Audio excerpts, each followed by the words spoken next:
How to delete all contacts on iPhone. Now without any further ado, let's jump straight into the process. Firstly, open your settings app. Here we go.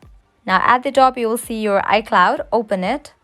Over here you will find different options. Head towards this option of iCloud. Open it. Tap on show all.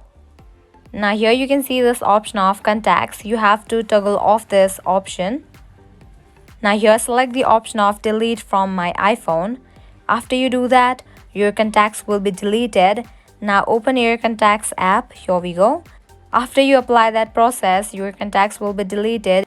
If you can still find contacts over here, then what you can do is open the contact.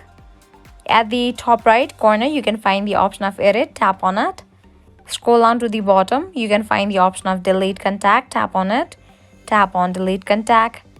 You can apply the same process and delete other contacts as well. This is how you can easily delete all contacts on your iPhone. This was it.